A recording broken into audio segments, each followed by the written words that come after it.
The number of Americans struggling economically keeps increasing every year. This is from CNBC. No matter how much you earn, getting by is still a struggle for most people these days. 78% of full-time workers said they live paycheck to paycheck, up from 75% last year, according to a recent report from CareerBuilder. Overall, 71% of all U.S. workers said they're now in debt, up from 68% a year ago. While 46% said their debt is manageable, 56% said they were in over their heads. About 56% also save $100 or less each month. The job hunting site polled over 2,000 hiring and human resource managers and more than 3,000 full-time employees between May and June. Most financial experts recommend stashing at least a 6-month cushion in an emergency fund to cover anything from a dental bill to car repair, and more if you are the sole breadwinner in your family or in business for yourself. While household income has grown over the past decade, it has failed to keep up with the increased cost of living over the same period.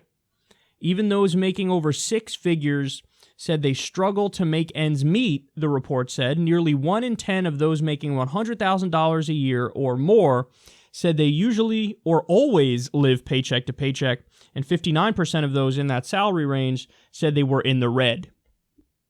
Okay, so I have less sympathy for those making $100,000 a year or over. However, it should be noted that there are certain places around the country where the cost of living is really, really high. So basically living on $100,000 a year in many places could be the equivalent of living on $50,000 a year in other places, or less. So it all depends. Everything is relative. So in higher income areas, you have the jobs pay more, but the cost of living is also significantly more. Now, again, my sympathy, I don't have much sympathy for those making over $100,000 a year, because chances are if you can find a way to be all right.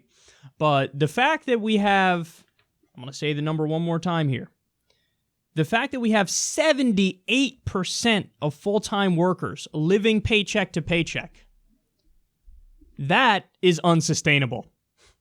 Now, the fact that we bring up all the time, half the country, makes $30,000 a year or less. So when you have half the country making $30,000 a year or less, and you have 78% of people living paycheck to paycheck, what does that mean? I'll tell you what it means. All the money's going to the rich. All the money's going to corporate profits and the rich. Because productivity is through the roof. We're as productive, if not more productive, than we've ever been.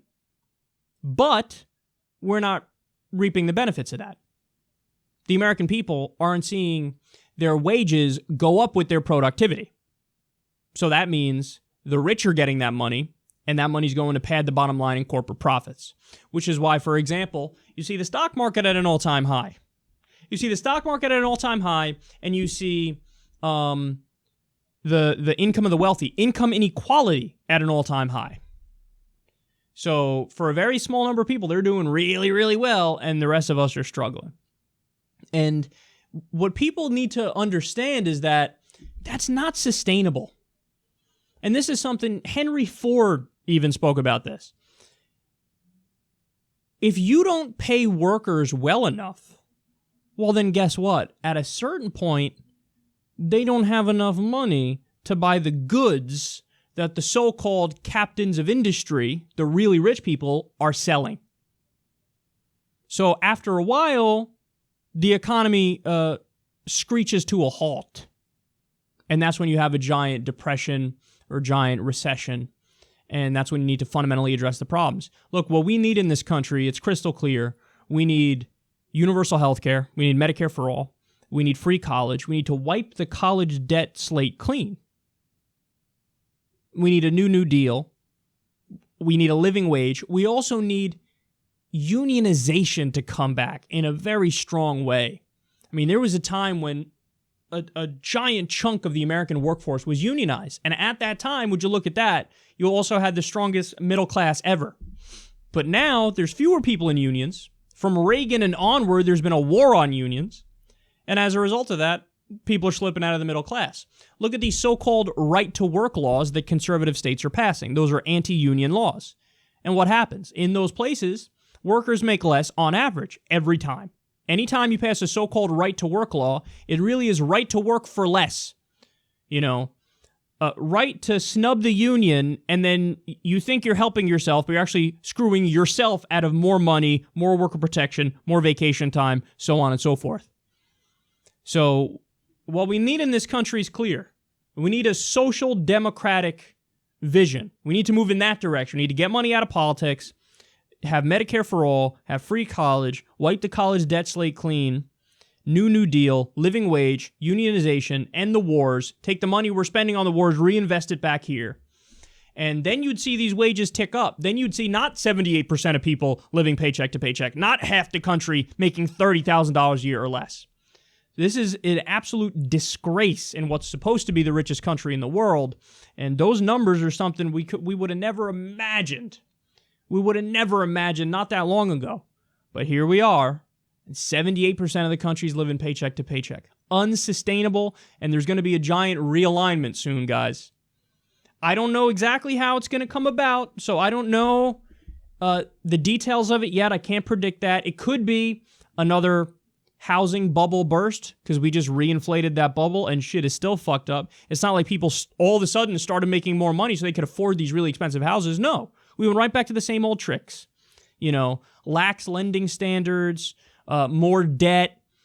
Wall Street bought up a lot of the properties that people lost, and so now they're just renting them out to people. So we have another housing bubble that could burst.